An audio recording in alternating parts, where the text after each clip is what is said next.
Bonsoir à toutes et à tous. Je m'appelle donc Philip John Usher et je suis le directeur par intérim du Center for French Language and Cultures au pluriel.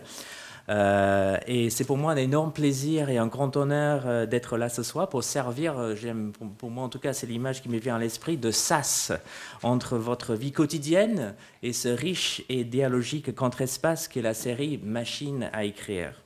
Alors, comme vous le savez, c'est François Noodleman, à ma droite, professeur à Paris 8 et qu'on ne présente plus, qui anime cette première édition de la série, retenant pour thème « Entendre le français par ses différences ». Une langue, je cite, n'est jamais seule, elle bruisse d'autres sonorités et d'autres imaginaires, par ses mémoires et ses voisinages culturels. Glissant l'affirmer déjà, j'écris en présence de toutes les langues du monde. Alors ce soir, François reçoit sur le plateau de la Maison Française, si je puis dire, et j'en suis ravi, l'écrivain et cinéaste qui était assis à ma gauche, Abdel Attaya, et je suis vraiment ravi que vous soyez là, donc merci.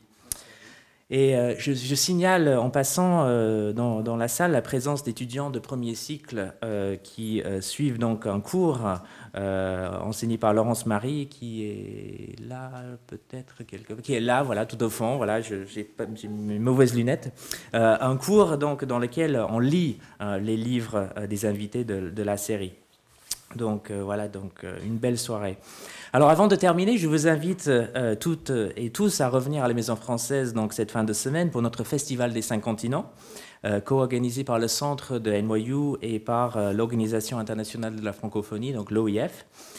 Et en plus des tables rondes qu'on a souvent dans un colloque, il y a aussi donc une exposition de photos de l'artiste marocaine Fatima Mazmouz, un concert de la rappeuse québécoise Sarah May, une première pour NYU, une translation slam modérée par Claire Riesing, une doctorante du département, et aussi une sonothèque nomade, et j'en passe. Donc rendez-vous sur le site du centre pour les horaires, les informations, les billets, etc. Bref, le sas que je suis s'ouvre et je vous libère. Et donc, je vous prie donc d'accueillir et d'écouter donc avec moi François Noodleman et Abdel Attaya. Donc, merci à tous les deux.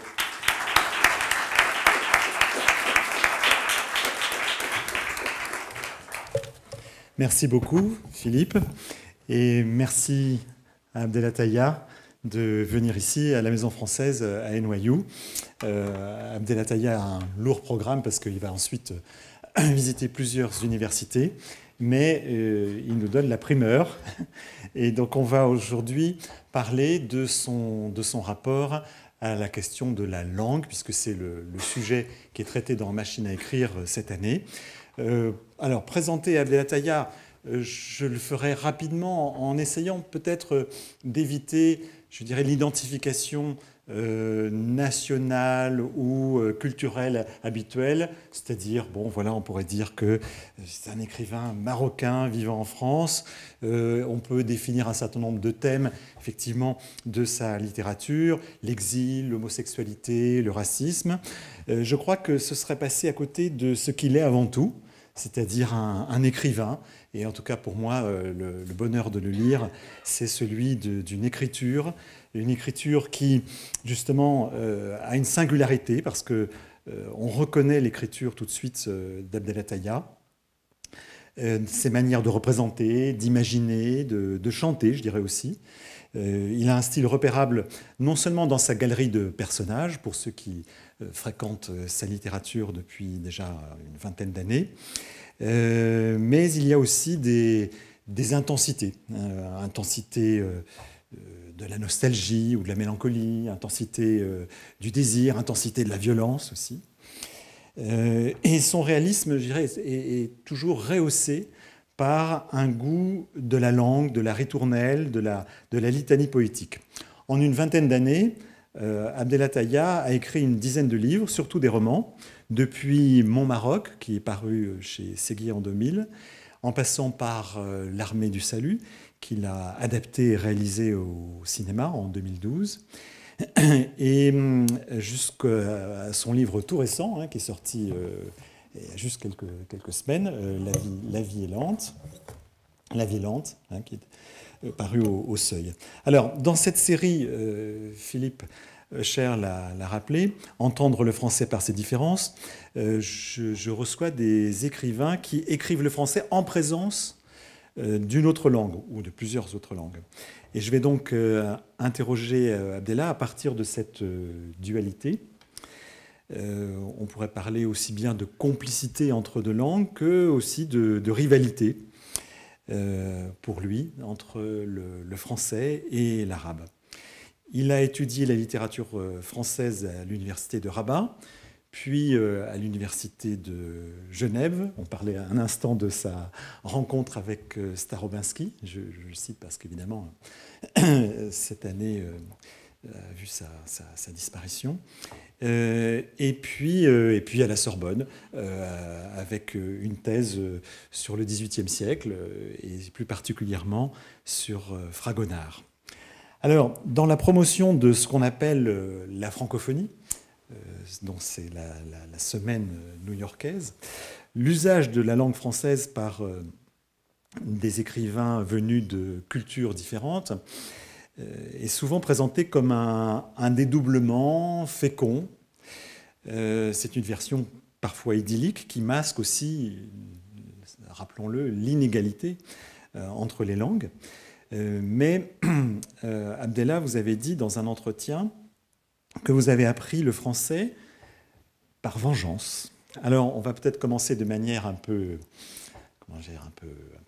polémique, hein. C'est-à-dire, je vais vous poser ma première question, je vais vous poser la question de l'ambivalence. C'est-à-dire, d'un côté, on lit sous votre plume que vous avez appris le français, vous avez voulu être presque plus royaliste que le roi, enfin le roi, la langue française, hein, et apprendre un français absolument parfait. Et puis, d'un autre côté, ce que vous avez fait, parce que vous avez passé aussi les diplômes, vous étiez effectivement un excellent étudiant, et puis de l'autre côté, il y a quand même cette idée de la vengeance, parce que, au fond, vous dites que c'est aussi la langue, le français, c'est aussi la langue du mépris. Le mépris que vous avez subi de la part soit des riches Marocains, mais aussi le mépris, évidemment, hérité du colonialisme. Donc, bon, je voudrais que vous parliez cette ambivalence d'un parler français le plus parfait qui soit, mais aussi d'une volonté de le retourner contre celles et ceux qui le parlent. Alors, bonsoir à vous toutes et tous. Merci François de m'inviter ici. Merci au département de m'accueillir. Je suis très heureux d'être avec vous, d'être à New York avec vous. Alors, vengeance, oui, mais d'abord me venger de mon grand frère. Parce que nous étions tous dans une seule pièce où il y avait les 6 sœurs, ma mère, mon petit frère et moi, et lui, ma mère, l'avait intronisé comme le roi de la famille. Elle lui avait donné une pièce pour lui tout seul. Alors c'est dans cette pièce-là qu'elle a réussi à le coloniser, elle, et prendre le pouvoir dans la société marocaine par lui, en mettant dans sa tête qu'il fallait absolument qu'il fasse des études, qu'il apprenne la langue française, et qu'il est devenu par la suite un excellent et brillantissime étudiant, puisqu'il a fait les grandes écoles du Maroc, les années préparatoires, l'ENA, qu'il est devenu un petit maire d'une petite ville dans un premier temps. Mais avant qu'il ait cette grande carrière, dans les premières années de la pauvreté, le fait qu'il ait cette chambre pour lui tout seul était quand même une injustice suprême, parce que non seulement il avait droit à beaucoup d'avantages, mais de temps en temps, pour nous opprimer encore plus, il se mettait à parler en langue française. Nous, au départ, on se moquait franchement de lui parce qu'il n'avait pas les habits, l'attitude qui allait avec cette langue. Parce que pour parler français, il faut avoir quand même une certaine attitude qui, à l'époque, dans les années 70 et 80, me paraissait bourgeois, chic. Et nous, on n'était pas du tout chic, en tout cas, pas la définition du chic tel qu'on l'entend d'une manière générale. Mais je pense que vous savez que le français est quand même associé à une certaine idée du chic, même ici, j'imagine à New York, dès qu'on se met à parler français, Tout de suite, on entre dans une certaine catégorie. Donc, il fallait se venger de lui, l'empêcher de régner encore plus, et dans un premier temps, de se moquer de lui. Donc, dès qu'il était dans sa chambre et qu'il fermait la porte, avec mes sœurs, on l'imitait, on essayait de parler comme lui, il l'a fait avec nous. Là, je parle quand j'étais enfant. Avec l'âge, vers l'adolescence, j'ai compris que quand même, puisqu'il parlait français et qu'il a obtenu un certain pouvoir, il fallait lui prendre ce pouvoir. Voilà, je dis, il n'y avait pas de haine en fait dans tout ça, il y avait même beaucoup, beaucoup d'amour, parce que non seulement il était le roi bien intronisé par la mère et bien nourri, puisque c'est lui qui avait la meilleure part de tout ce qu'elle préparait, parce il mangeait tout seul. Nous on avait la grande assiette, on mangeait entre nous, mais lui... Et d'ailleurs, dans un premier temps, pour me venger, puisque c'était moi le serviteur, c'est moi qui lui amenais son assiette. Et sur le chemin, je volais tout le temps une patate ou deux. il fallait opérer une forme de petite transgression, même qui peut paraître ridicule, mais pour moi était à l'époque extrêmement importante. Et puis un jour, j'ai compris qu'il fallait lui voler, pour lui voler son pouvoir, il fallait lui voler cette chose dans laquelle ce pouvoir s'incarnait, c'est-à-dire la langue française.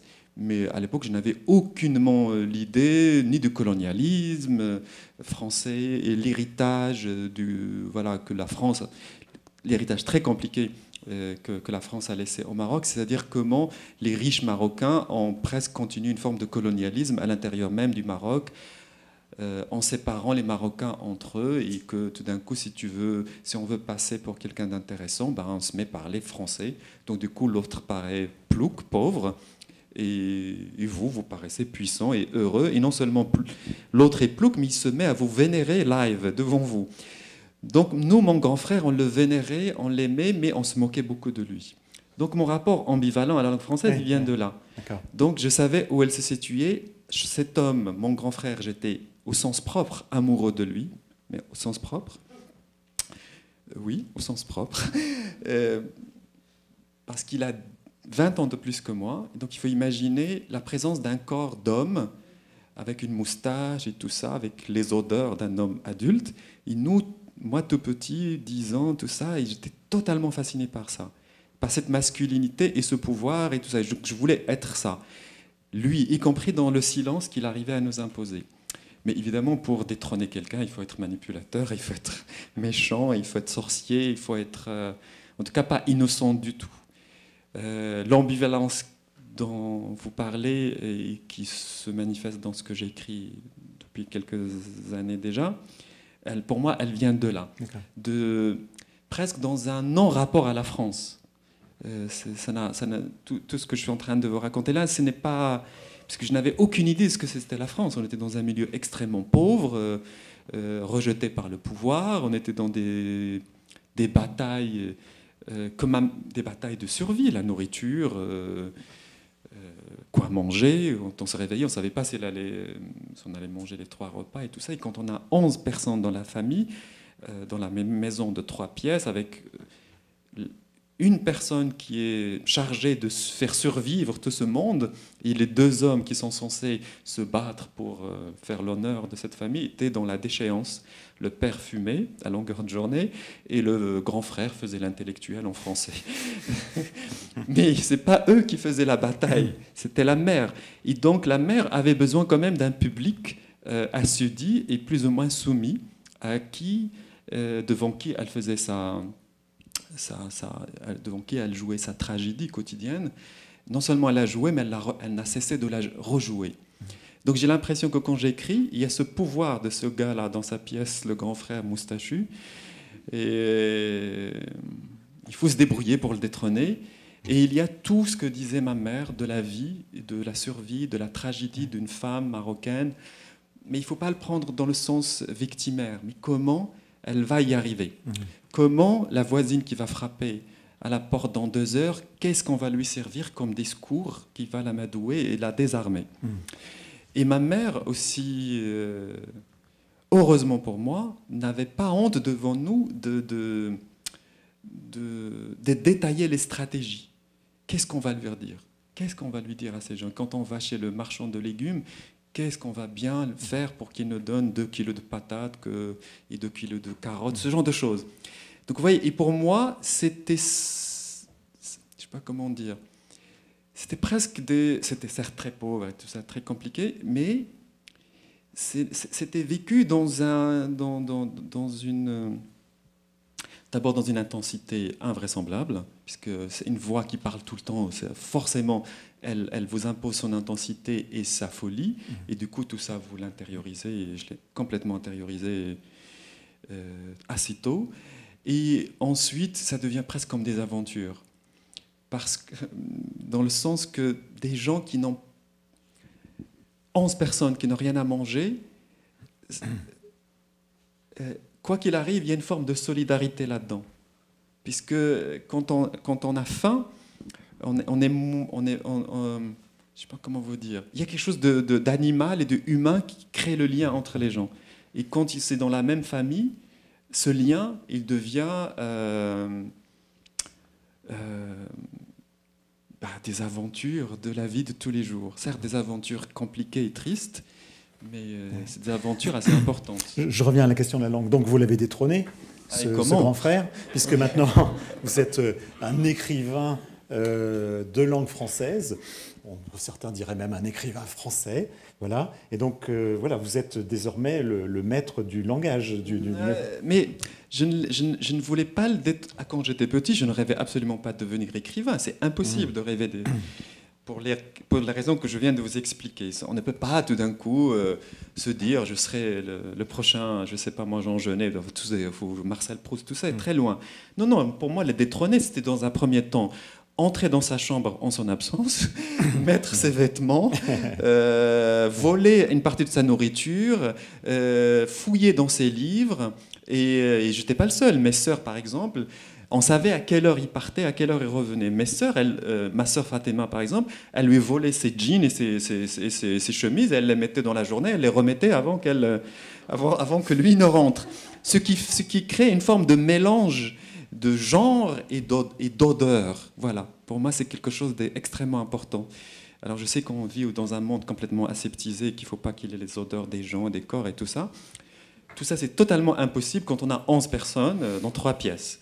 Donc, le mélange des vêtements, on peut pas laver, on n'a pas tant de vêtements que ça, ils n'étaient pas lavés tout le temps. Donc, du coup, la corporation de ce que l'autre en vous est quelque chose de complètement naturel. Donc, on entrait dans sa chambre, on fouillait tout et on remettait plus ou moins. Ce qui était étonnant, c'est qu'il se rendait compte de rien. Il était complètement... Je crois qu'il était totalement fixé dans son ambition, faire une carrière et tout ça, et faire plaisir à sa chère maman, enfin à notre maman, qu'il ne se rendait pas compte de ce qu'on faisait pour lui. Oui. Et après, je volais ses livres.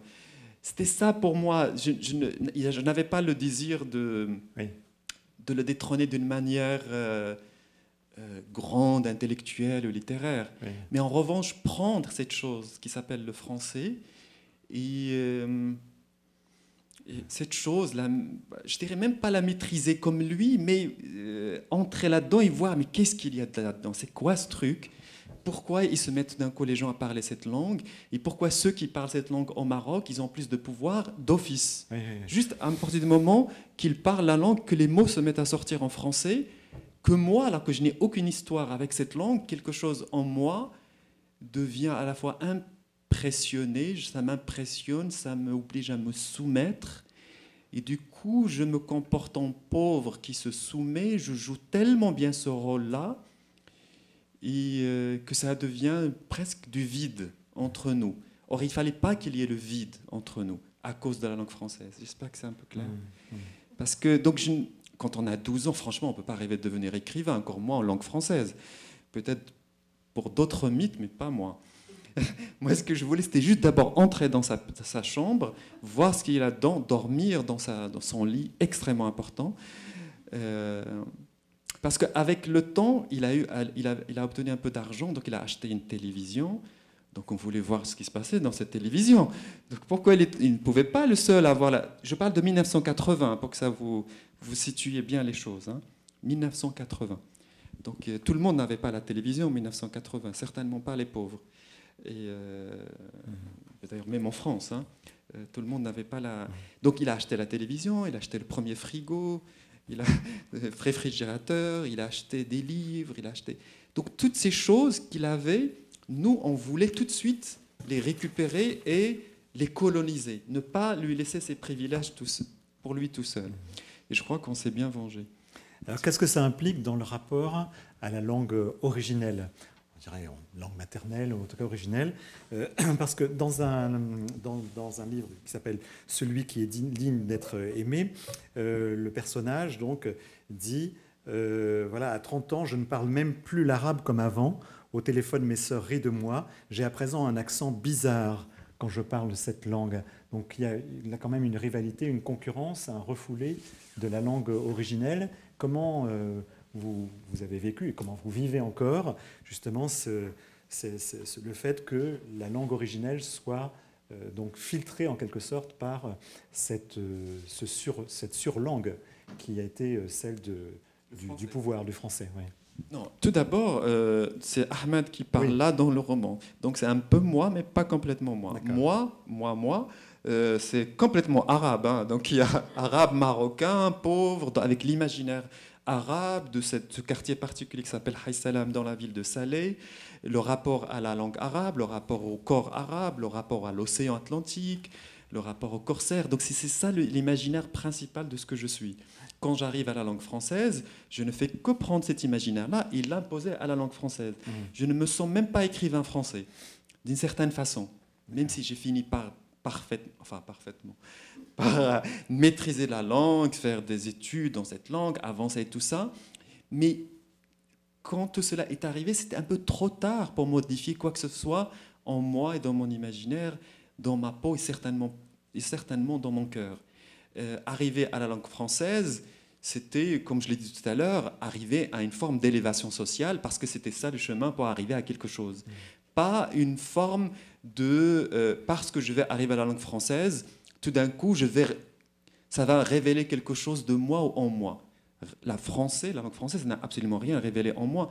D'ailleurs, ce serait totalement impossible, parce que la langue, certes, c'est un moyen qui permet d'étudier les choses, mais pour approfondir ce qui est là en nous à la base. Ce qui est à la base, enfin c'est la même chose pour tout le monde ici, hein, pas que pour Abdelataya. Le rapport à l'imaginaire premier, c'est ce qui s'imprime d'une manière éternelle. Donc vous parliez de combat et avec la langue française. Moi j'ai l'impression que ce combat, c'est justement ne pas laisser l'imaginaire français lié à cette histoire de la France, la grandeur de la France, Voltaire, Victor Hugo, Marcel Proust, mais on n'est rien du tout face à tous ces gens-là.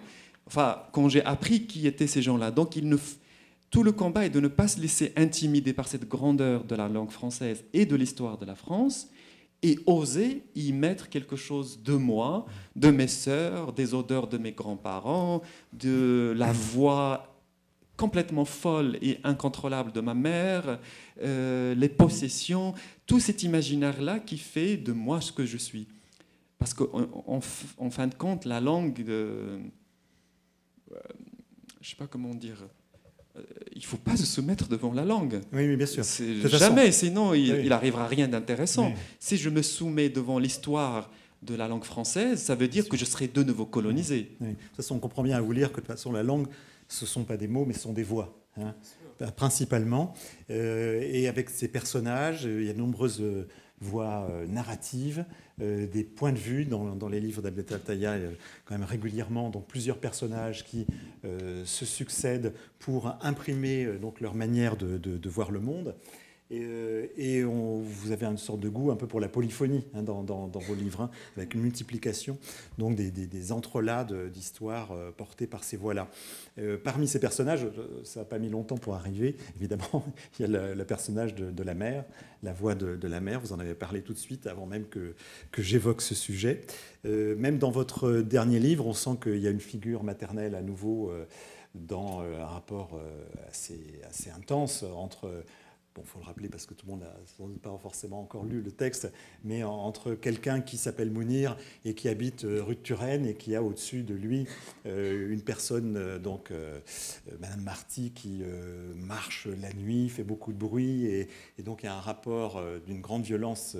Elle l'empêche de dormir. Elle l'empêche de dormir, elle appelle même les policiers parce que lui, il n'en peut plus. Bon. Et donc dans ce personnage, et dans ses rapports aussi, dans ses cris, hein, il y a une figure maternelle qui continue de circuler. Moi, je dirais que même plus que la figure maternelle, j'ai l'impression que l'écriture, c'est cette femme, ma mère. Oui. Voilà, elle est là, elle a pris en charge le récit, le cours de nos vies et les imaginaires et tout ça qu'elle a ramené avec elle du bled de Beni Mellel, là, parce qu'elle vient de la campagne et elle était analphabète, elle s'appelait Mbarka, ma mère, et elle a eu cette intelligence de comprendre que pour survivre à tout ce que la vie lui faisait subir, il fallait parler tout le temps et crier tout le temps. Et imposer à tous les autres ce qu'il y avait en elle comme discours et comme voix. C'est-à-dire la sienne et les autres qu'elle avait en elle. Et elle a mis tout ça en nous. Hein. Je me sens complètement dépossédé de moi-même et même de mon écriture quand j'écris. Est-ce que vous voudriez bien lire, ce n'est pas préparé, hein, est-ce que vous voudriez bien lire ce passage du narrateur qui parle à sa mère, à partir de là, je t'admire jusqu'à ici. Très bien. Je t'admire, maman. Tu as su rester fidèle à tes principes, la cruauté comme règle du jeu, du monde. Oui, c'est oui. Non, c'est non. On ne discute pas, exécuter. Je suis plus que jaloux de lui, et malheureusement pour moi, je suis comme toi, exactement comme toi. Je fais tout comme toi, et je n'arrive à le voir vraiment, clairement, que depuis ton départ, ta mort, 2010. Tu n'es plus là, et tu es toujours là. Malgré moi, en tout, je te ressemble. Je veux être déchu comme lui, le père Hamid. Je suis froid et tranchant comme toi, malin, calculateur, terrifiant parfois. Dans le cri, dans le pouvoir, dans la domination, exactement comme toi. Personne ne le voit vraiment, sauf certains qui ont eu le malheur de croiser mon chemin, de partager mon lit, de partager mon cœur et de partager mon corps. Face à l'autre, je vois enfin à quel point, de loin et pour toujours, tu me commandes. Tu m'as programmé, tu as fait de moi la machine que je suis à présent. Je ne suis ni homme ni femme, je suis toi, toi, maman, sans avoir tout ce que tu possédais comme pouvoir. Briser, quitter, rompre, partir, terminer, effacer, c'est ce qui me donne le plus de plaisir depuis quelques années. Au début, je croyais que c'était une force. Je peux arrêter une histoire qui ne me rapporte plus rien. Je peux du jour au lendemain quitter un homme que j'ai manipulé bien comme il faut pour qu'il tombe amoureux de moi.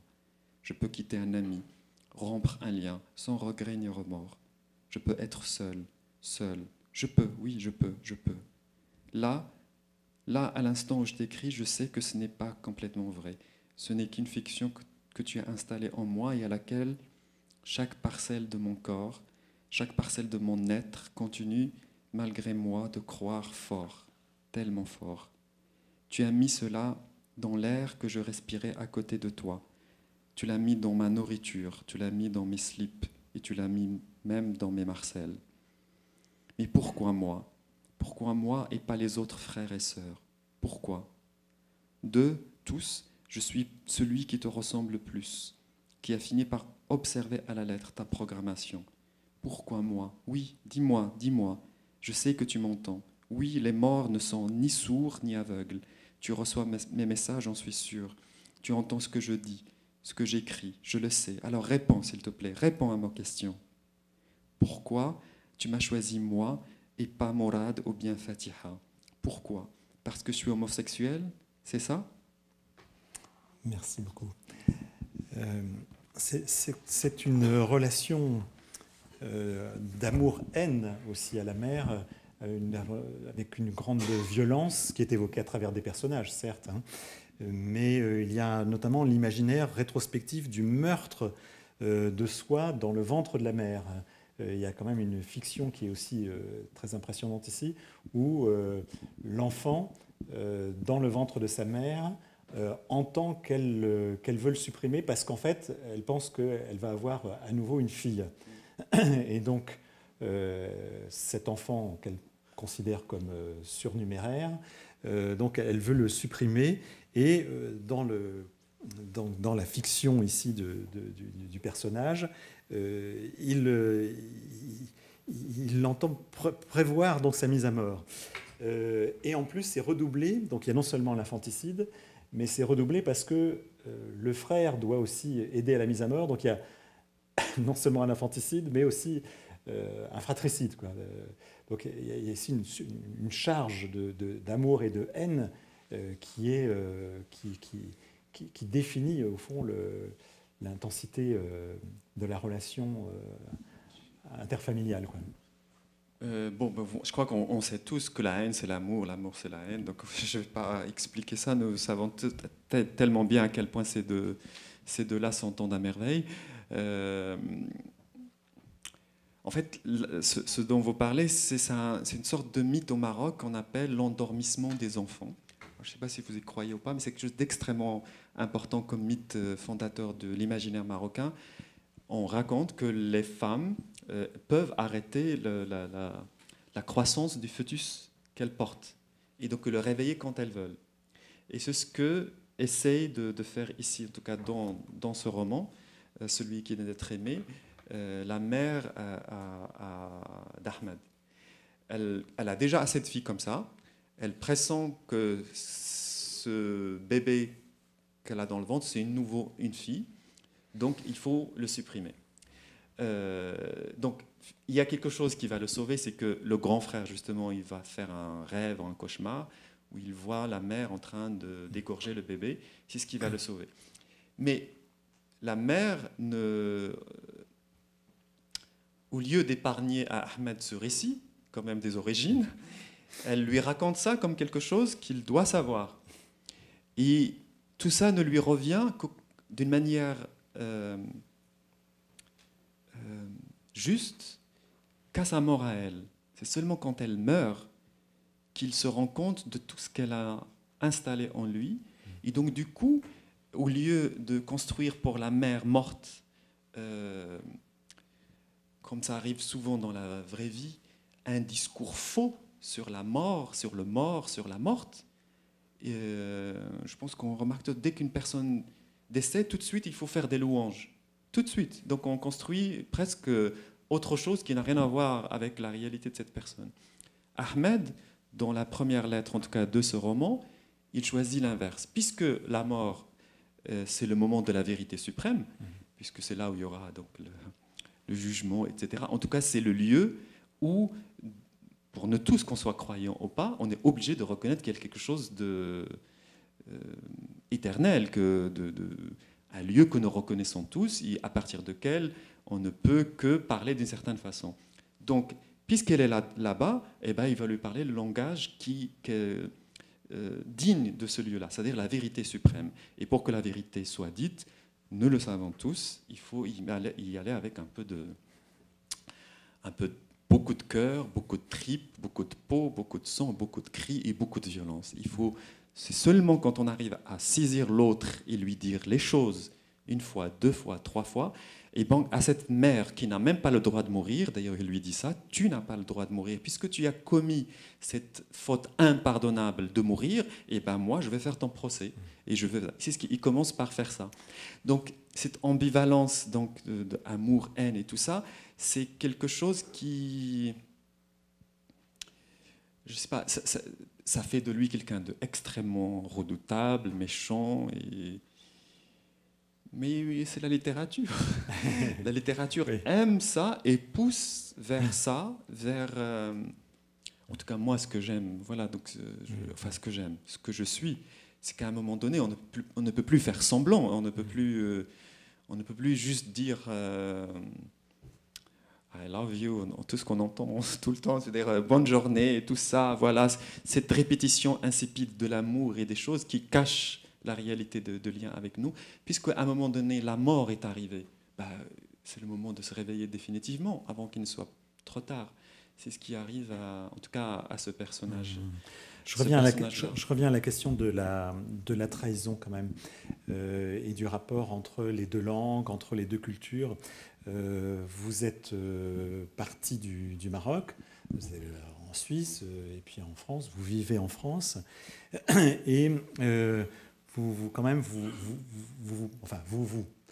vous présentez à travers des personnages qui sont quand même des doubles, hein. Vous présentez quand même un sentiment d'abord d'étrangeté qui continue, de trahison.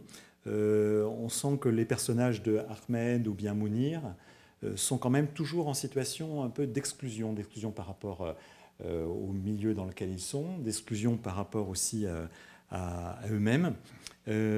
C'est-à-dire la situation de l'étranger, de l'arabe, du musulman, de l'homosexuel. C'est encore très sensible dans le dernier, hein, dans La Villante, parce que au fond, cette petite histoire de voisinage, elle devient délirante, parce que évidemment, le personnage de Mounir va être tout de suite suspecté, hein, suspecté parce que après les attentats en France, au fond, d'être arabe, ça peut être aussi être terroriste.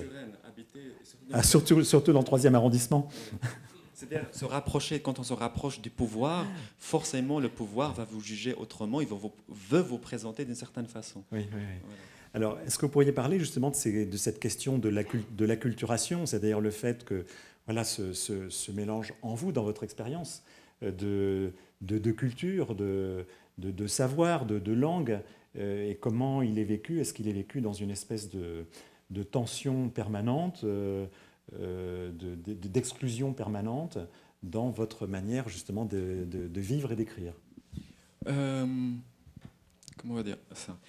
Les 11 personnes qui vivaient dans cette petite maison de 3 pièces, même quand il y avait comme ça parfois plusieurs semaines de paix, nous avions besoin de s'hystériser tous à un moment donné.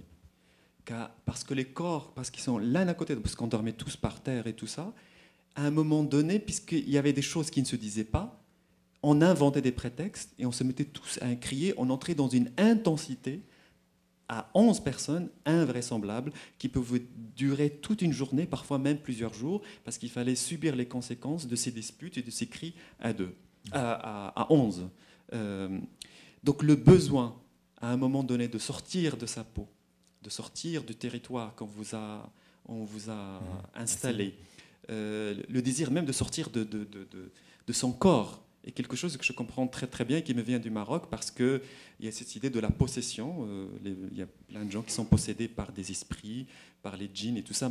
Une de mes sœurs était comme ça. Et quand cette présence surnaturelle se présentait et qu'il fallait gérer le corps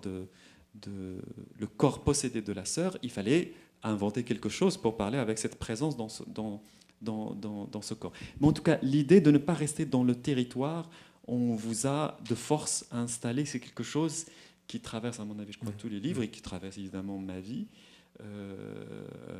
à moi aussi. Mais je retiens que quand même, au-delà même de l'aspect politique du Maroc dans un premier temps, ou de la France, pour ce qui concerne la situation politique de la France et de l'Occident aujourd'hui, dans sa façon de traiter les immigrés, les migrants, l'autre, cette réinvention permanente de l'autre, désigner l'autre, l'ennemi, tout ça, c'est nous qui avons les bonnes valeurs, c'est pas vous, c'est pas eux. Toutes ces choses qui pour quelqu'un comme moi, sont complètement extrêmement choquantes. Ce besoin que pour ceux qui croient avoir les bonnes valeurs de la liberté, d'inventer d'autres personnages pour dire eux, ils n'entrent pas dans nos définitions de la liberté. Mais au-delà de ça, comme je l'ai dit au départ, c'est l'imaginaire premier qui m'intéresse, moi, de faire entrer dans la littérature. Même quand je parle même quand je situe l'action de La Villante dans la France après les attentats de 2015, j'y viens avec ce que je dis tout à l'heure, le besoin des corps collectifs, à un moment donné, de sortir de cette civilisation et de ce rapport que la politique, que les rapports entre mains, la sociologie, comme ça, de nous soumis, on parle bien, on s'adresse bien. À un moment donné, on entre tous dans la folie, dans les cris. Et moi, donc il faut imaginer ma mère, 6 sœurs, moi, mon petit frère, mon père, loin, il se dit débrouillez-vous sans moi, le grand frère dans ses livres en français, et nous, comme ça, avec, voilà, comment dire ça? Quand la bagarre commence, quand la sondie commence, et comment tout ça vous prend, et avec le temps, comment tout ça devient salutaire. C'est ça ce que qui est la chose la plus importante. Il ne faut pas rester civilisé. Il ne faut pas rester dans cette peau où on est tous juste bien élevés. À un moment donné, il faut se crier, mais crier avec ses tripes et se lancer des choses extrêmement dures, parce que ça ne veut pas dire qu'on est des sauvages ou des mal élevés ou des campagnards ou des gens qui sont indignes de la France, je ne sais pas. Ça veut dire juste qu'il y a un besoin de faire sortir les choses, chacun à sa façon. Et ça, c'est très, très important. Oui, mais dans les manières de sortir de soi, et de sortir de soi en terrain plus ou moins hostile, il y a plusieurs voies que vous évoquez. Par exemple, dans Infidèle, on voit qu'il peut y avoir la voie mystique, la voie de la réconciliation, avec justement une foi ou une culture qui passe par justement le retour à l'islam. Il peut y avoir aussi la tentation terroriste. Hein. Donc au fond, vous montrez quand même que dans cette sortie de soi, il y a aussi des tentations quelquefois d'une fiction d'un retour à l'origine ou à la pureté dans le vécu, parce que c'est quand même une thématique aussi qui est assez forte chez vous, entre la vie impure et puis aussi tout d'un coup l'idée que, même quelquefois mystique, c'est même dans l'impureté que la pureté peut se trouver, hein, et que justement du coup il y a une espèce parfois de fantasme originel du retour à soi-même dans quelque part. Voilà. Oui. Mais ma mère a été terrible avec ses filles, mes sœurs, mais terrible. Hein. Elle a tout donné aux grands frères, mais les filles, elles n'ont rien donné. Et donc du coup, les filles abandonnées par la mère, entre elles se jetaient à la figure des choses extrêmement dures. Et donc, par exemple, imaginez qu'on parlait entre deux de mes sœurs, alors qu'on dormait tous par terre, deux de mes sœurs ne se sont pas adressées la parole pendant 6 ans. Et aujourd'hui, alors qu'elles ont la cinquantaine, plus moi j'ai 45 ans, elles doivent avoir la soixantaine, ce qui s'est passé à ce moment-là est en train de revenir aujourd'hui. Ce que je veux dire par là, c'est qu'il ne faut pas limiter les rapports humains ou les détériorer parce que quelque chose d'extrêmement dur a été installé entre ces corps-là. Je dirais que c'est inévitable. Et même ici, aux États-Unis, il y a une autre violence, une autre façon de s'exclure les uns les autres qui passe par une autre forme de violence, une autre hypocrisie, une autre distanciation de nous-mêmes quand on s'adresse à l'autre. Alors comment gérer ça qui paraît, ce que je viens de décrire là sur les États-Unis, les rapports entre eux, qui paraît plus de la civilisation, alors que nous qui nous étions dans le cri, comme des chiens qui aboient du matin au soir, on passe pour des gens qui sont analphabètes, campagnards, incapables de se guérir. Moi, j'ai l'impression que, puisque nous étions pauvres, il n'y avait que ça pour nous pour guérir. On criait, on sortait tout. On a inventé même le mal qu'on va jeter à l'autre. D'ailleurs, quand ma mère allait chez les sorcières, elle n'avait ni honte ni quoi que ce soit. Donc elle allait chez les sorcières, elle revenait avec le sort et elle désignait qui doit aller jeter le sort. Souvent c'était moi en pleine nuit à 2h du matin, elle te réveillait, la maison un tel ou un tel, tu passes le truc devant ce qu'on appelle le seuil des maisons. C'est extrêmement important au Maroc, les seuils des maisons. Les hatba, on appelle ça en arabe marocain.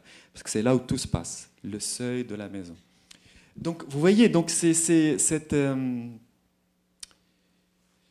sais pas comment ça peut paraître comme de la trahison, mais ce n'est de la trahison que par rapport à un certain discours politique ou un certain discours intellectuel ou une certaine façon de la part de certaines personnes qui s'estiment parce que eux ils ont eu la chance d'accéder aux études, les universités et tout ça, c'est eux qui comprennent mieux la vie que ceux qui n'ont pas eu cette chance-là.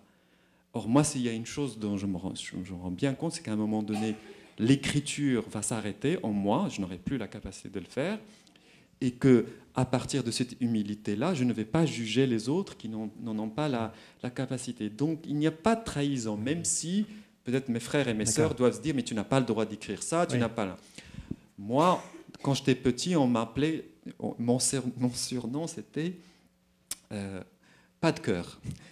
Celui qui n'a pas de cœur. Parce que j'étais un grand esclave de mes sœurs. Je faisais tout ce qu'elles voulaient. Je faisais les petites courses, plein de trucs. Mais parce que je savais en tirer du bakshish. Et je savais comment les manipuler en jouant parfaitement le gentil.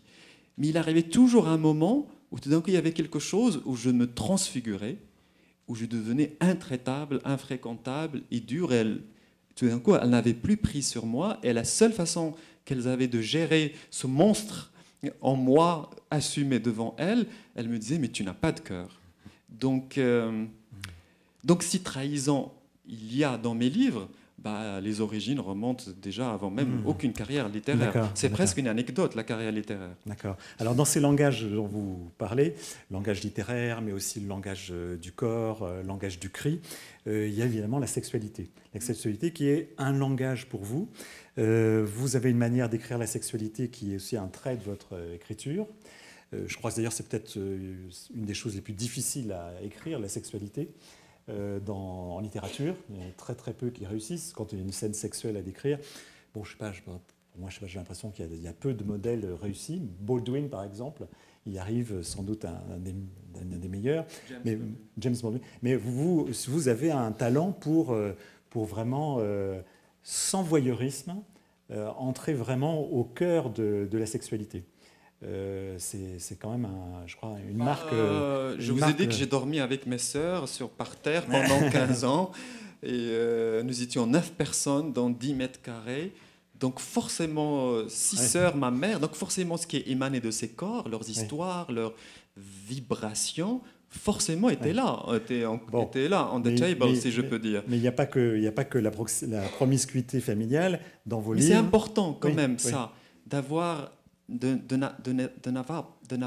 ne pas avoir connu le départ de la vie dans l'isolement. C'est comme aujourd'hui, je vois tout de suite les enfants qui ont leur chambre tout seuls, tout ça, je trouve ça triste. Pardon, peut-être que je juge, mais je trouve que c'est comme si on les privait de quelque chose.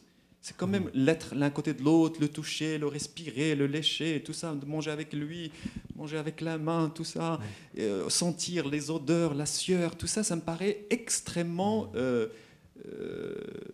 nourricier. Ça nous nourrit et ça nous donne quelque chose presque comme de l'immunité pour après, contre certaines histoires et même le rapport à l'autre.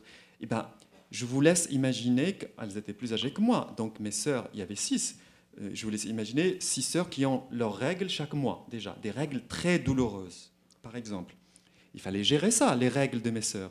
Moi, je n'avais aucune honte de ça. J'espère que je ne vous gêne pas en parlant de ça.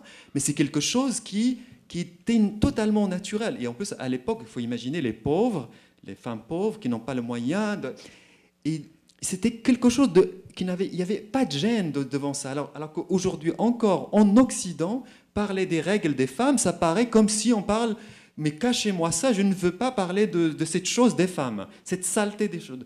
Moi, j'ai vécu dans cette chose d'une manière extrêmement naturelle, avec l'idée de participer à soulager les corps de mes sœurs, dont la sexualité, dont le corps s'exprimait d'une certaine façon sexuellement ainsi.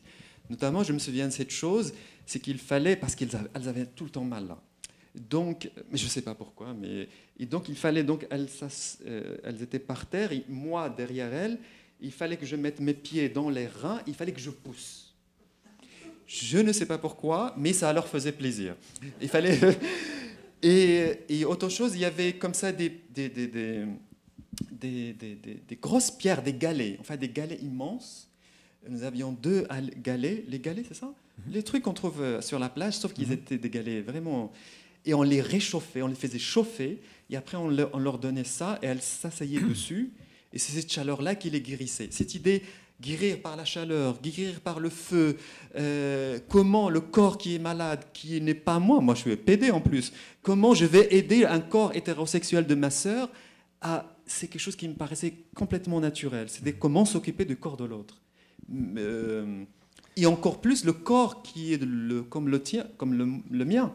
C'est-à-dire dans un rapport, Alors, on met souvent le mot incestueux d'une manière négative. Moi, je le mets d'une manière positive, si je peux dire. C'est-à-dire ne pas avoir peur de ce que le corps de quelqu'un de très proche exhibe. D'accord, mais Abdellah, là on parle d'une sorte de soulagement, mais il y a aussi une grande violence. C'est plus que cela. D'apaisement. Il y a quand même aussi une grande violence dans de très nombreuses scènes de sexualité. Il y a des scènes de viol, il y a des scènes de passivité, d'activité, de situations aussi contraintes, de plaisirs complexes dans ces relations imposées. Donc je crois qu'il faut aussi aborder quand même cette question de la manière de vivre sa sexualité et son homosexualité, pas plus particulièrement au Maroc. Vous le montrez aussi souvent, ce contraste entre à la fois une homophobie déclarée et en même temps des pratiques qui semblent tout à fait régulières, qui sont des pratiques donc, de l'homosexualité, où donc finalement la question de la passivité est toujours là, j'ai l'impression, de savoir ce qu'on accepte, ce qu'on n'accepte pas, de quel côté on est, sans jamais s'avouer. Je ne dirais pas passivité, au contraire, ils sont tous actifs, ces gens, dans le sens, y a jamais, même quand ils sont victimes, ils sont mal élevés, ils sont un peu sorciers, ils mentent, ils manipulent, ils établissent des stratégies. Tout le temps, même le film, quand je l'ai fait, il était hors de question de faire de lui une victime, d'emprisonner l'homosexuel, qui est déjà une victime au Maroc, dans un discours narratif qui va le victimiser encore plus. Voilà, c'est ça. Il fallait qu'à l'intérieur même de ce système, que je lui donne des moyens de sa société pour résister à ces gens-là. Ça, j'espère que c'est clair ce que je viens de dire. C'est extrêmement important de ne pas enfermer les gens dans un discours qui va les enfermer encore davantage dans le statut de victime. Et donc le déni de l'homosexualité passe par la revendication d'une activité. Oui, mais quand on parle de déni, on parle de quoi? On parle d'une homosexualité construite, identité homosexuelle construite en Occident. Donc il faut bien préciser les choses. Or moi, à l'âge de 11 ans, 12 ans, je n'avais aucune idée de ce que ça veut dire l'identité homosexuelle.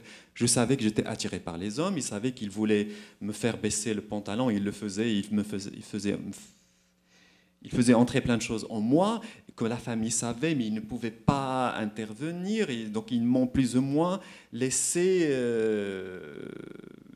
devenir cette chose dans un système sexuel de la société marocaine complexe. À la fois, on dit on est des musulmans, les Arabes, on ne sexualise pas, mais dans la réalité, tout le monde sexualise, y compris dans une certaine violence, mais pas que dans la violence. Et donc, du coup, c'est comme si l'homosexuel devait payer là pour toutes les frustrations, pour toutes ces choses qui ne sont pas dites. Donc, quand moi je découvre l'homosexualité, je n'ai aucun idéal occidental. Ça n'a aucune présence dans ma tête. Certes, il y avait des gens qui parlaient français à la télévision marocaine, mais ça paraissait franchement la planète Mars. C'était absolument pas pour nous. Donc, gérer l'homosexualité, il fallait forcément l'intégrer à l'imaginaire, au vécu de là, et surtout au ventre vide, parce qu'il ne faut pas oublier ça.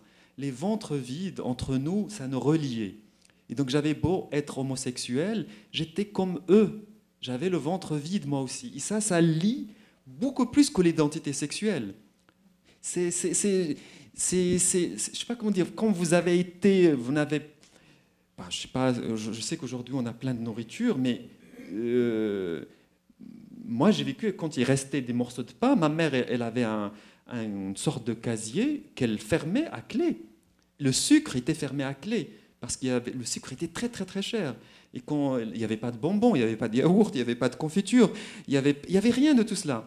Donc, quand vous avez été dans cet imaginaire-là de comment on se nourrit, comment on partage cette nourriture-là, vous ne pouvez pas juste tout d'un coup oublier ça et vous dire « je suis homosexuel et je ne leur ressemble pas ». C'est pour ça que tout à l'heure, vous avez dit « oui, j'ai parlé des corps de mes sœurs et tout ça, c'est pour les soulager ». C'est une question de soulagement, c'est une question de comment j'étais mêlé à tout ce qui émanait de leur corps, y compris sexuellement. Moi, le PD, leurs frères et tout ça, je suis avec elles dans ces stratégies, dans cette façon de lutter, de survivre, comment on va faire, comment on va dire et comment... Et c'est à l'intérieur de tout cela que je place mon homosexualité. Certes, ils m'ont rejeté, certes, ils ne m'ont pas compris, certes, ils ont laissé la société me violer, certes, non. Et je leur en ai voulu. Certes, il fallait inventer déjà là-bas un territoire où aller pleurer une demi-heure et revenir parce qu'il n'y avait pas où aller. Mais aujourd'hui, à 45 ans, je me dis, mais qu'est-ce qu'elles auraient pu faire? Dire à la société, nous avons un petit frère homosexuel et nous sommes fiers. Mais c'est impossible. Le dire, ça aurait été se mettre une balle dans la tête, dans un monde qui déjà les méprisait, les opprimait et les jetait dans l'abandon et la pauvreté. Vous voyez ce que je veux dire? Aujourd'hui, c'est très simple de dire « Ah, ma mère m'a rejeté » et tout ça. C'est un peu faux. Il faut comprendre, il faut essayer, en tout cas, je sais que c'est très difficile pour un homosexuel qui a subi autant de violence, mais en tout cas, essayer de comprendre qu'est-ce qui s'est passé là, à ce moment-là. En tout cas, pour l'écrivain, je ne peux pas juste dire j'ai été la victime de tout ce monde qui ne m'a pas compris et tout ça. Si je n'ai pas été d'ailleurs compris, mon grand frère n'a pas été compris du tout, puisqu'il a été colonisé par ma mère beaucoup plus que moi. À la limite, moi, en tant que PD, elle me disait « Vas-y, va où tu veux ». Et dans ce « va où tu veux », je pouvais faire ce que je voulais aussi. Certes, il me faisait des choses, le viol, mais à un moment donné, j'ai réussi à établir moi aussi des stratégies. Et au lieu de les laisser me violer, je me mettais à leur parler de Dieu, je restais des versets du Coran. J'ai construit des stratégies de survie, mais des stratégies qui n'ont rien à voir ni avec l'Occident, mais qui avaient plus à voir avec ma mère et mes sœurs. Donc vous voyez, c'est un mélange de tout cela. Et l'homosexualité, telle que je la définis moi, je ne suis pas en train de rejeter l'identité homosexuelle occidentale, mais je dis juste qu'au départ, pour moi, c'était les seuls modèles, c'était la mère, la sœur, comment je vais faire, et comment même pour pleurer, comment faire pour qu'elle avoir un petit espace où pleurer et revenir. Oui, mais Abdellah, quand même aujourd'hui, alors que vous vivez en France, vous tenez quand même à vous définir. Vous dites vous-même PD, homosexuel. Il y a quand même toujours l'idée de l'exclusion, du rejeté fondamental, comme si au fond il n'y avait pas de normalisation possible, comme si c'était quand même, mais c'est peut-être pas une identité, mais que malgré tout c'est une situation qui reste celle de l'exclusion. C'est-à-dire l'homosexuel reste impossible. Lee Edelman est là ce soir, et donc il a écrit sur le fait que la normalisation au fond était une illusion de l'homosexuel, et qu'au fond, c'était quand même fondamentalement ce choix ou cette orientation, une manière d'être hors norme, de déjouer la normativité sociale. Est-ce que vous moi, je ne me sentais pas hors norme, je ne me sentais pas plus spécial que... Mais pour moi, mes sœurs, c'était des déesses. Aujourd'hui, vous affichez, vous dites, voilà, des fois d'ailleurs, j'entendais récemment un entretien de vous avec Laura Allaire qui disait mais pourquoi vous vous dites homosexuel, enfin écrivain, ça suffit, pourquoi vous tenez, voilà. Et il y a une manière quand même de le marteler pour marquer quand même... Mais j'ai dit d'ailleurs le mot PD, je n'ai pas dit homosexuel. Oui. C'est-à-dire que c'est pour le ramener à ce que je ressentais quand j'étais petit. Presque comme si l'identité gay, au fond, ce n'est qu'une construction. D'ailleurs, ça l'est. Et en plus occidentale. Donc comment, dans quelque chose qui est apparu dans une logique occidentale, comment je vais y entrer là-dedans moi? Et comment je vais faire pour oublier tout ce que j'ai vécu, qui est complètement ignoré chez la plupart des gens en Occident, et même méprisé, parce que c'est la pauvreté, la sauvagerie, les musulmans, les Africains, tout ça, vous voyez. Alors que... Donc comment ne pas renier ça, et en même temps reconnaître quelque chose dans ça? En tout cas, quand j'écris... J'essaie. Vous parlez d'exclusion et certes, il y a ça, mais il y a dans tous les livres un espoir de rattachement à d'autres corps. Même Mounir dans La Vie lente, même quand il est exclu de Paris, du pouvoir parisien et de cette menace comme ça qui pèse sur les gens qui ressemblent de loin ou de près à des Arabes, des potentiels terroristes, il fuit, mais il fuit où? Il prend le métro, il prend le RER, il veut voir d'autres gens. Il ne se dit pas « je suis supérieur à ces gens-là, je suis hors norme, je suis spécial, je ne suis pas comme les autres ». C'est l'inverse.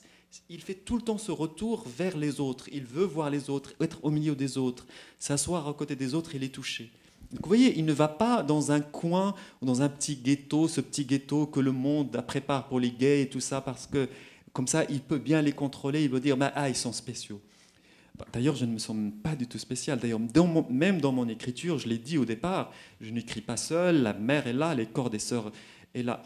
Donc, si sentiments et situations d'exclusion existent, la réponse systématique des héros dans tout ce que j'ai écrit n'est pas de s'enfoncer encore plus dans l'exclusion, mais d'essayer de trouver un lien humain, pas forcément avec les homosexuels, mais avec d'autres humains, comme ce que j'ai raconté avec mes sœurs. Je connais tout.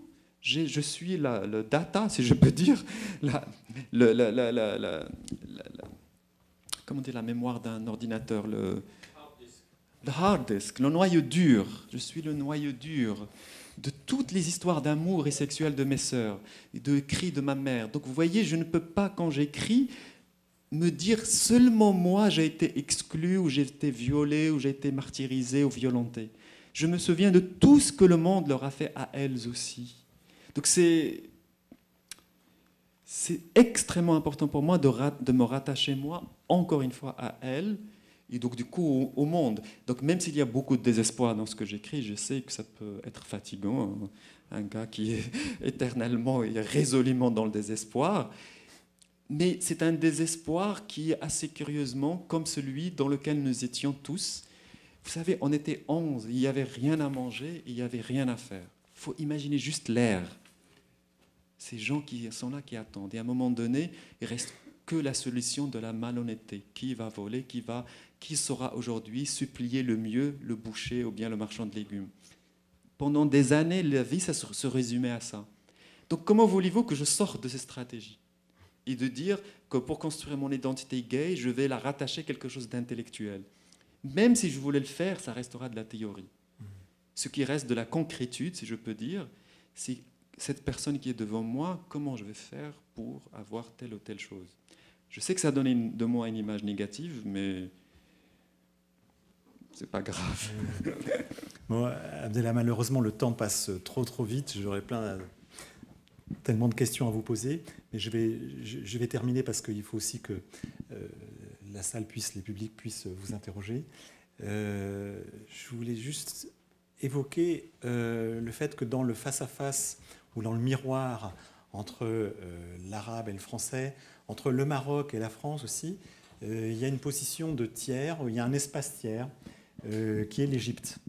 Il faudrait plus de temps pour en parler, mais quand même je voudrais l'évoquer. Un lieu qui échappe donc à cette espèce d'affrontement. Et bon, au fond, c'est un peu un prétexte pour vous aider à lire un passage que j'aime beaucoup de vous. C'est dans une mélancolie arabe. Et je vous propose qu'on termine avec cette lecture. Là, jusqu'à là. Donc c'est dans ce livre, Une mélancolie arabe. Ça a été publié en 2008, donc il y a 11 ans.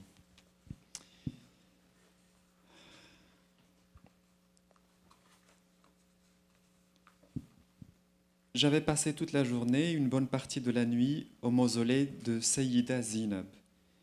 Je me suis réveillé le lendemain très tard. Le Caire se préparait à la grande prière du vendredi. C'était calme, exceptionnellement calme. On entendait même le chant des oiseaux qui avaient élu domicile dans le quartier de Garden City. Il faisait beau et chaud. Le ciel était un peu rose, un peu ocre. Dans la salle de bain, je suis resté longtemps sous la douche. Je revenais à moi, je retrouvais ma tristesse et mon corps maigre. Je m'étais rendu compte que l'espace d'une semaine, j'avais perdu du poids, presque retrouvé mon corps d'avant. L'eau coulait sur moi, chaude, brûlante, ininterrompue. Je me suis assis au fond de la baignoire. L'eau tombait plus fort encore sur moi. C'était la pluie. Je faisais la pluie. Les gouttes tombaient sur ma tête, ma nuque, mon dos, mes fesses, mon visage, ma paume d'Adam, mon ventre, mon sexe. C'était de grosses gouttes d'eau qui me faisaient du mal et du bien à la fois. Je voulais dormir ainsi, sous ces coups, mourir, puis revenir à la vie autrement, avec une autre mémoire, avec une nouvelle foi, mais sans Javier. J'ai fini par couper l'eau. Le muezzin d'une voix sublime s'est mis à appeler à la prière. J'ai ouvert la fenêtre pour aérer la salle de bain et je me suis séché. 5 minutes plus tard, une nouvelle fois, Une nouvelle voix, faible, lointaine, merveilleuse, joyeuse, vivante, dansante, est entrée dans l'appartement. Je l'ai reconnue immédiatement. C'était l'actrice Souad Hosni qui chantait Bambi, Rose, Rose en arabe égyptien. Une chanson légère, célèbre, amoureuse, entre bonheur et tristesse. Je n'ai jamais oublié Souad Hosni. Je n'avais pas oublié son feuilleton Houa et Hiya, elle et lui, qui me faisait courir dans mon adolescence à la sortie du collège. J'avais depuis rattrapé mon retard en regardant presque tous les films qu'elle avait tournés. Je l'avais suivi de près, Souad Hosni, de très près, avec attention et même une certaine admiration. Et puis, au début des années 90, après l'échec retentissant de son film « Troisième classe », elle avait disparu. Pendant 2 ou 3 ans, on ne savait pas où elle était, Souad Hosni. Elle se cachait, en fait, à Londres, où elle soignait un mal de dos et une dépression chronique. On la disait sans le sou, ruinée. L'État égyptien, qui payait pour son hospitalisation, avait fini par la lâcher, par l'abandonner. En juin 2001, elle s'était suicidée en se jetant du balcon de l'appartement où elle résidait à Londres. Les Égyptiens, aujourd'hui encore, ne veulent pas croire à ce suicide. Pour eux, ce sont les services secrets qui l'ont tuée. Pourquoi? Ils sont incapables de le dire. Mais ils ont l'intime conviction qu'on a voulu se débarrasser de Souad Hosni avant qu'elle n'écrive ses mémoires et nous révèle ainsi des secrets très compromettants. La chanson Bambi était encore dans la salle de bain. Souad Hosni revenait, son esprit était là, en pleine vie, au soleil, au Caire. Je me suis accroché à lui, à cet esprit, et je suis sorti dans les rues presque désertes. J'ai arrêté le premier taxi et je suis allé à la Cité des Morts. Il m'a fallu beaucoup de temps pour trouver la tombe de Souad Hosni. Face à elle, j'ai prié machinalement. J'ai lu des versets du Coran, j'ai dit des mots de ma mère. Je ne sais pas pourquoi je suis allé sur sa tombe, mais je sais que dans les allées de cet immense et magnifique cimetière en ruine, je me suis vu dans ma faim, en train de partir définitivement. J'ai vu, encore une fois, le monde arabe autour de moi qui n'en finissait pas de tomber. Et là, j'ai eu envie de pleurer, de crier de toute mon âme, de me jeter, moi aussi, d'un balcon. Merci beaucoup, Amel Ataya. Merci à vous.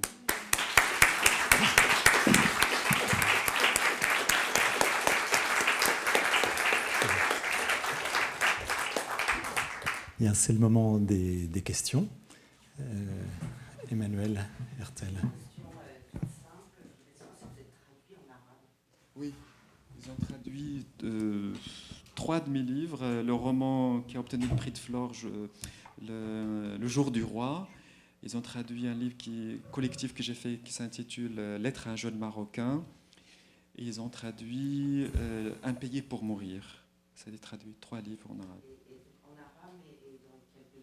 Au Maroc et au Liban. Voilà. Oui, absolument. Oui. Je n'ai pas traduit moi-même, jamais de la vie je ne ferai ça. Écrire un livre une première fois, ça suffit. Oui, c'est déjà énorme pour moi. Bien sûr. Et on va te laisser le micro aux autres. Pas de problème. Donc, je pourrais revenir sur parce que ça. Quand vous lisez donc l'écrit de votre maman en arabe, est-ce que vous retrouvez plus la maman que vous créez en français? Parce que c'est une chose qui, comme c'est très intime ce que vous écrivez, et l'intimité est aussi dans la langue d'origine, n'est-ce pas? Donc, ce rapport à l'arabe, c'est une chose qui m'intéresse beaucoup parce que vous n'écrivez pas du tout en arabe. Si.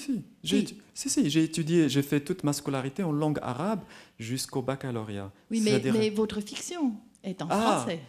Oui, mais ça c'est quelque chose que je n'ai pas expliqué. C'est vrai que comme je n'ai jamais rêvé de devenir écrivain, et que à un moment donné, j'avais le rêve de cinéma, je voulais devenir réalisateur. J'ai découvert qu'il y avait une grande école de cinéma à Paris qui s'appelait à l'époque l'IDEC, qui est devenue la FEMIS. Et donc, je me souviens, l'année du baccalauréat, j'ai trouvé l'adresse, j'ai écrit à la FEMIS. Ils ont répondu, miracle, où ils ont dit qu'il fallait le DUG pour pouvoir passer le concours. Venir à Paris et passer le concours. Je me dis, puisque je veux devenir réalisateur, il faut commencer par maîtriser la langue française. Donc je vais faire littérature française à l'université. C'est aussi concret que ça. Quand je suis arrivé à l'université, j'ai vu que mon niveau en français était nul. Et là, la solution, ma tête m'a dit, tu achètes un cahier et tu te mets à recopier tout ce que tu trouves en français. Tout ce que je trouvais, je me suis à le recopier, le recopier. C'est ce qui a fait de moi un écrivain. En recopiant, en faisant n'importe quoi, juste pour maîtriser cette chose.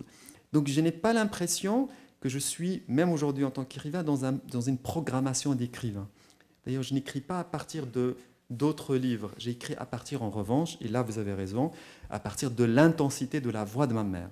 Ma mère était une femme, c'était même pas exceptionnel, elle avait ce besoin de parler tout le temps.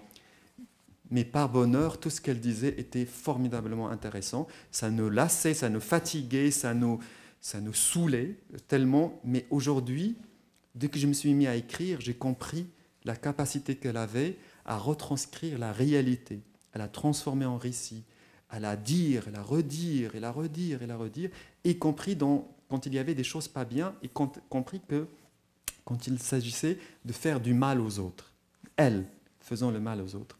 Donc c'est une chance immense que j'ai eue que d'avoir comme ça une voix forte, dans une intensité folle, en permanence, et qui m'a colonisé. Et c'est pour ça que je dis, j'ai l'impression que j'écris avec ma mère. Donc le français, j'y mets tout cela. J'ai l'impression que je n'écris pas en français, en fait.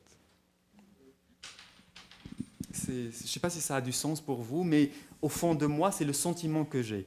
Même si je sais que j'ai maîtrisé cette langue et tout ça, mais je ne peux pas effacer cette pauvreté du français en moi de départ, puisqu'on nous a dit, vous êtes des pauvres, vous n'arriverez jamais à maîtriser la langue française, et que les autres nous ont rabaissés et opprimés en utilisant la langue française devant nous, devant quelqu'un comme moi, petit. Vous comprenez ça? Donc je ne peux, même si je suis écrivain et tout ça, on va dire, mais alors là, tu nous la racontes, il faut sortir de tout cela, mais dès qu'on se met à écrire, l'enjeu premier revient. Ce n'est pas une question de maîtrise. Les gens se trompent. L'écriture n'a rien à voir avec la maîtrise d'une langue. Strictement rien. Il faut même oublier la maîtrise pour que quelque chose sorte. Si on n'est que dans la maîtrise d'une langue, on est juste dans la répétition de ce qu'on a maîtrisé. Or, il faut bien revenir à un lieu où le monde, vous avez l'impression que peut-être vous allez mourir en fin de journée, puisque vous n'avez peut-être rien à manger ce soir. Il y avait vraiment, l'enjeu était là. Qu'est-ce qu'on va manger et qui on va manipuler pour avoir de quoi manger? C'est très important cette histoire. Qu'est-ce qu'on va faire avec le corps de l'autre? Qu'est-ce qu'on va lui inventer juste pour qu'il daigne nous donner quelque chose? C'est quelque chose qui domine tout ce que je suis comme être humain. J'espère que c'est clair et que ça ne vous effraie pas.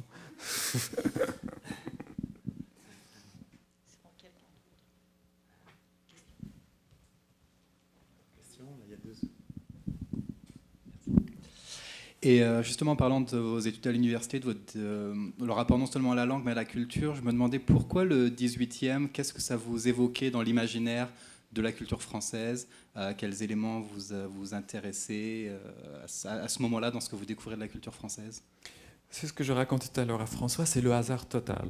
Dès que je suis arrivé à la première année à l'université, donc au Maroc, il y avait un cours incroyablement, c'est le cours que je retiens presque de toutes ces années au Maroc, qui s'appelait Histoire des idées. C'était 2 heures par semaine, le vendredi de 16h à 18h. Et elle était donnée par une femme extraordinairement belle, un peu typée Idren. Vous voyez typée Idren dans Les Oiseaux de Hitchcock? Vous voyez cette typée Idren? Typée Idren, yeah. Vous voyez, bon, c'était typée Idren version turque, parce qu'elle était turque. Elle s'appelait Mina Captain. C'était une prof turque et elle enseignait au Maroc. Donc le cours était divisé en 2. l'histoire, et la deuxième partie, la peinture française au XIXe siècle. Donc elle ne projetait, au XVIIIe et XIXe siècle, elle ne projetait des tableaux. Et à un moment donné, donc ça c'était quelque chose d'incroyablement, ça m'a incroyablement fasciné et influencé. Montrer des images et faire parler les images. J'avais l'impression que toute ma vie n'est que ça. Puisque tout à l'heure, quand vous avez parlé du cinéma égyptien, on a oublié de dire que quand j'étais petit, je regardais les films égyptiens avec mes sœurs. Que la vie s'arrêtait vendredi soir à 20h45, quand il y avait on appelle al-film al-arabi, le film arabe. Tellement l'Égypte a dominé le monde arabe d'une manière extraordinairement inventive à travers les récits qu'ils ont pu mettre dans les films égyptiens. Et l'autre moment d'influence, c'était ce cours. Et à un moment donné, elle a distribué des sujets d'exposés. Et elle m'a dit, vous allez faire Fragonard, le peintre donc, du XVIIIe siècle. Je n'avais aucune idée de qui était Fragonard, donc je l'ai fait. Et plus tard, beaucoup plus tard, j'ai lu, qui est pour moi un roman incroyable. C'est un grand classique, même si je suis toujours surpris que les gens ne le connaissent pas vraiment. C'est Les égarements du cœur et de l'esprit de Crébillon-Fils. C'est un roman du XVIIIe siècle, c'est un roman extraordinaire. Déjà rien que le titre, Les égarements du cœur et de l'esprit, c'est tout un programme. D'ailleurs parfait pour le monde dans lequel nous vivons aujourd'hui, j'ai l'impression. Et ça raconte l'histoire d'un provincial qui arrive à Paris et qui arrive, c'est l'ascension d'un petit héros voilà, qui arrive, et notamment en séduisant les femmes, avec une femme plus âgée que lui, qui l'introduit et tout ça, mais avec une langue incroyable. Mon rapport au XVIIIe siècle, c'est ça. C'est le libertinage.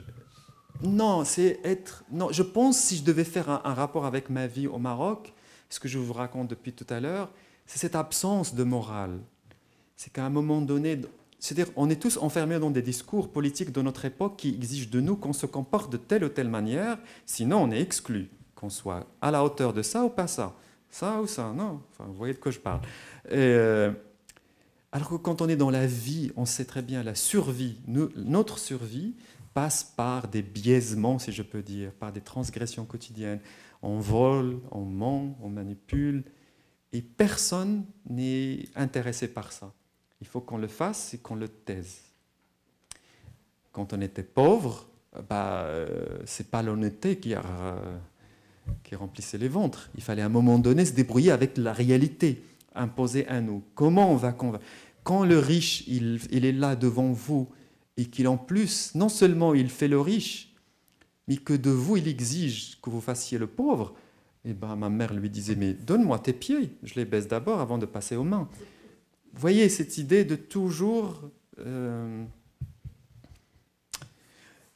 moi, j'appelle ça une absence de la morale de l'époque contemporaine. Voilà, parce qu'il y a toujours une morale qui est juste imposée, alors que la réalité vraie de nos vies se passe ailleurs, en dehors de cette morale. J'ai l'impression que c'est ça le lien. Mais c'est seulement maintenant que j'y pense, grâce à ce que vous avez dit.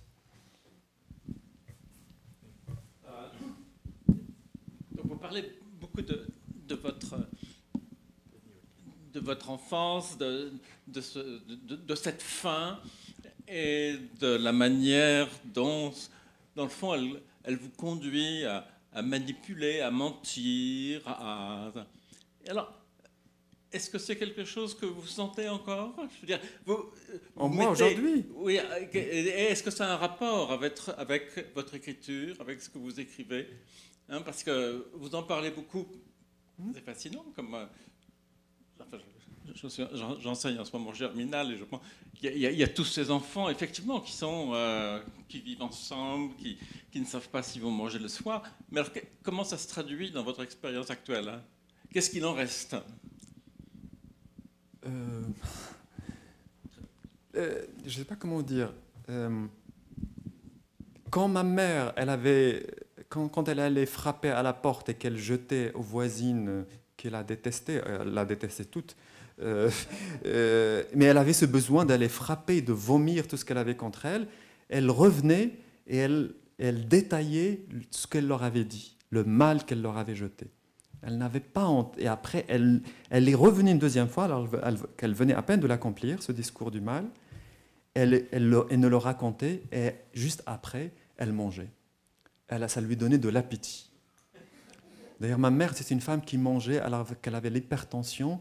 Elle n'a jamais voulu renoncer au sel et au sucre et au poivron et tout ça. D'ailleurs, c'est comme ça qu'elle est morte. C'est que voilà, à un moment, elle ne prenait jamais les médicaments pour de l'hypertension et tout ça. Et le sel, tout ça, c'est extrêmement dangereux. Elle a réussi à vivre jusqu'à 79 ans, c'est pas mal. Mais elle mangeait, elle bouffait.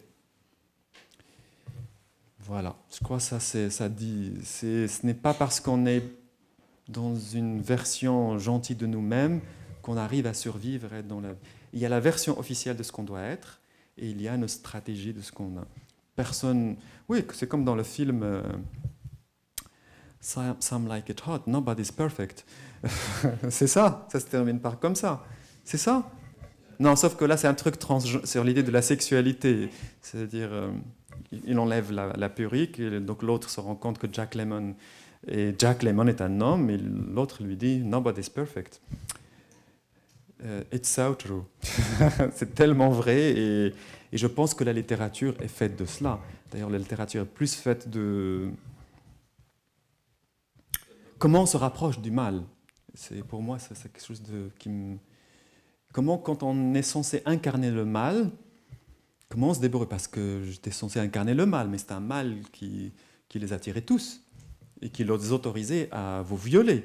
Et comment vous se débrouillez avec ça? À un moment donné, vous ne pouvez sauver votre peau qu'en leur donnant un petit peu, certaines choses. Parce que sinon, vous allez y passer, vous allez mourir, ils vont vous tuer.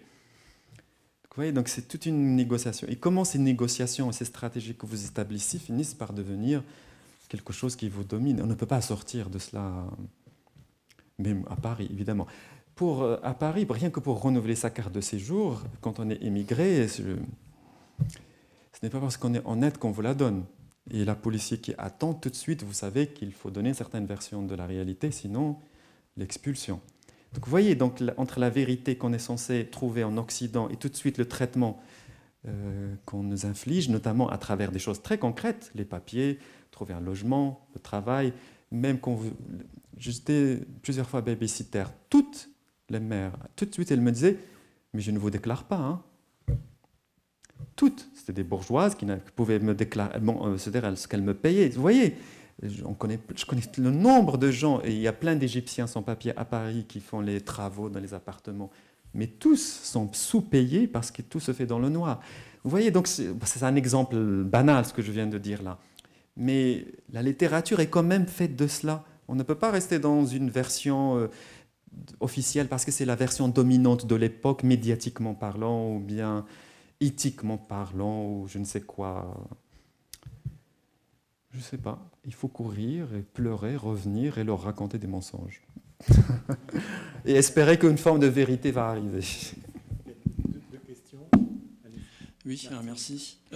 Donc je voulais revenir sur cette image que vous dites fondamentale pour vous, qui est le rapport à l'autre, et encore à l'autre, qu'il s'agit de manipuler pour en tirer quelque chose. Pas que. Hein. J'ai donné d'autres exemples.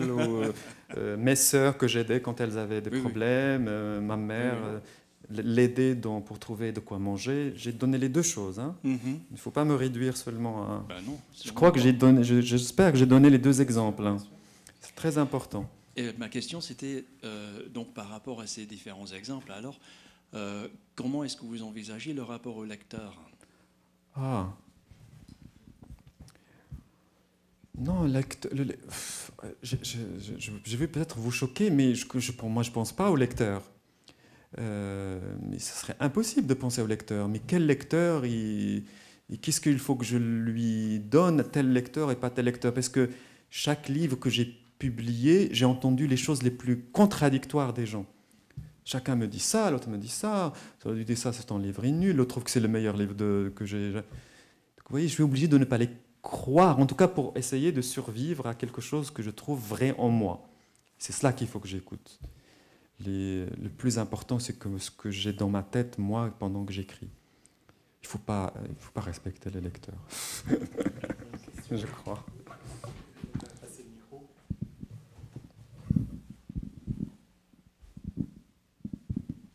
Merci. Je voudrais revenir à votre mère encore une fois. Lorsque vous parlez de la mère des sœurs aussi, du cri dans la famille, du récit dans la famille, de la parole incessante, du sort, on a l'impression que toutes ces personnes expulsaient quelque chose, évacuaient quelque chose, exorcissaient. Est-ce que dans ce passage de l'oral à l'écrit, vous-même, vous avez cette impression d'expulser quelque chose, ou c'est une traduction? Parce que l'oral est tellement physique. Est-ce que l'écriture est aussi bien physique tous les livres que j'ai écrits, c'est des livres de voix. Je n'ai jamais écrit de livre à la troisième personne. À chaque fois, des voix qui imposent quelque chose. Attends, on pourrait utiliser le mot expulser, oui, sauf que c'est une expulsion, je peux dire, très maîtrisée, à laquelle je pense pendant des années. Je ne peux jamais écrire comme ça, je décide, tiens, je veux expulser un truc, on verra ce que ça va donner. Excusez-moi de parler comme ça, mais je crois que je peux me reconnaître au moins ce mérite, que ces mérits sont extrêmement construits, très, très, très maîtrisés dans la structuration de ce qui doit se... En revanche, il faut toujours donner, pour moi, cette impression que ça sort facilement.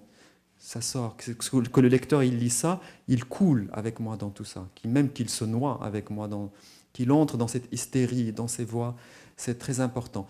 Certes, pour elles, ça leur permettait peut-être de guérir, de sortir le mal d'elles, mais il n'y avait pas que cela. Avec le temps, c'était devenu notre esthétique, nos vies. Il ne faut pas oublier qu'à l'époque, il n'y avait pas de télé, il n'y avait pas de radio, il n'y avait pas d'Internet. En tout cas, pour nous, il fallait meubler nos journées, nos vies. Et ma mère vient du bled, de la campagne, où elle n'avait encore plus rien. Donc il fallait bien que le rapport entre nous, pour que j'existe face à l'autre, il faut que je lui raconte quelque chose, et bien. Pas simplement lui raconter le blabla hypocrite de nos vies d'aujourd'hui. Donc l'existence était comment?